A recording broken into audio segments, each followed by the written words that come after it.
نحمدہ ونصلی علی رسولہ الکریم اما بعد۔ میرے محترم سامعین، آج آپ لوگوں کے سامنے سورۃ الاخلاص کے فوائد بتاؤں گا۔ یہ انتہائی عظیم سورت ہے جس میں اللہ تعالیٰ کی وحدانیت کو بیان کیا ہے۔ یہ قرآن کریم کی عظیم ترین سورت ہے۔ توحید کا وہ پیغام جو اسلام کا تر امتیاز ہے، اس سورت میں پوری کائنات کی رعنائی سے جلوہ گر ہے۔ اس مختصر ترین سورت میں توحید الہی سے متعلق وہ تمام عقائد ذکر کر دیے گئے ہیں جو اسلام اور کفر، توحید اور شرک، دین محمدی اور ادیان باطلہ کے درمیان حد فاصل کھینچتی ہے۔ اسی وجہ سے اس سورت کا دوسرا نام سورۃ التوحید بھی ہے۔ بخاری شریف اور کتب حدیث میں حضور انور صلی اللہ علیہ وسلم کا یہ ارشاد مروی ہے کہ سورہ اخلاص کی ایک بار تلاوت کرنا قرآن کریم کے 1/3 حصے کے تلاوت کے برابر ہے۔ جنت میں لے جانے والی یہ سورۃ الاخلاص ہے۔ ایک صحابی ہر نماز کی ہر رکعت میں سورۃ الاخلاص پڑھا کرتے تھے۔ لوگوں نے حضور اکرم صلی اللہ علیہ وسلم کو بتلایا کہ یہ صاحب نماز میں اور کوئی سورت نہیں پڑھتے، صرف سورہ اخلاص پڑھتے ہیں۔ آپ صلی اللہ علیہ وسلم نے ان سے دریافت کیا کہ ایسا کیوں کرتے ہو؟ تو انہوں نے عرض کیا، یا رسول اللہ، مجھے اس سورت سے بہت محبت ہے، اس لیے میں ہر نماز میں پڑھتا ہوں۔ آپ صلی اللہ علیہ وسلم نے فرمایا، اس سورت کی محبت تجھے جنت میں لے جائے گی۔ سبحان اللہ، کیا عظیم فضیلت ہے اس سورت کی۔ اس کی تلاوت کے 1/3 قرآن کریم کی تلاوت کے برابر ہونے اور اس کی محبت کی وجہ سے جنت یقینی ہونے کی وجہ سے شاید یہی ہو کہ اس صورت میں توحید کا مضمون نہایت اعلیٰ پیرائے میں بیان کیا گیا ہے، جبکہ قرآن کریم کا 1/3 حصہ توحید کے بیان پر مشتمل ہے اور بقیہ 2/3 قرآن کریم دیگر مضامین اور عنوانات سے عبارت ہے۔ اس لیے اس کی تلاوت اس موضوع کی تلاوت ہے جو قرآن کریم کا 1/3 حصہ ہے۔ قضائے حاجت کے لیے باموکل عمل۔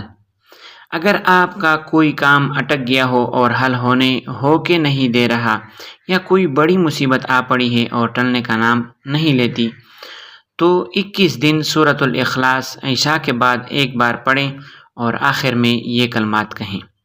یہ آپ غور سے سنیں اور سمجھنے کی کوشش کریں۔ اللہم انی اسألک یا احد یا فرد یا صمد یا من لم یتخذ صاحبۃ ولا ولدا یا من لم یلد ولم یولد ولم یکن لہ کفوا احد، اسألک بحق اسمائک العظام، ضوا کے ساتھ ہے، ٹھیک ہے نا، وانبیائک الکرام، ان تسخر لی خدام هذه السورة العظیمة عبدك عبد الرحمن وعبدك عبد الصمد وعبدك عبد الواحد يكونون لي عونا على قضاء حوائجي العجل الوحاء الساعة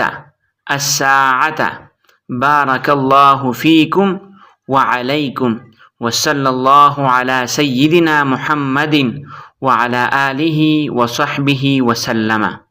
الوحا سے پہلے دعا ہے جو رب کریم سے مانگی جاتی ہے، اور الوحا سے آخر تک آپ اس سورت کے موکلات کو مخاطب کریں گے۔ فائدہ: 21 دن عمل کرنے کے بعد ہفتے میں ایک بار اگر اسے دہراتے رہیں تو آپ کے کام خود بخود حل ہوتے جائیں گے اور سورت کے موکلات آپ کی خدمت کی بجا آوری پر مامور رہیں گے۔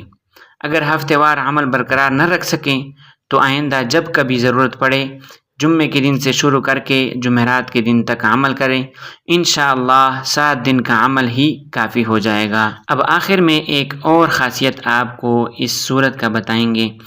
جو عورت بانجھ ہو، یعنی جس کے بچے پیدا نہ ہوتے ہوں، 10 دن روزانہ 1000 بار اس سورت مبارکہ کی تلاوت کرے، انشاءاللہ شفا ہوگی۔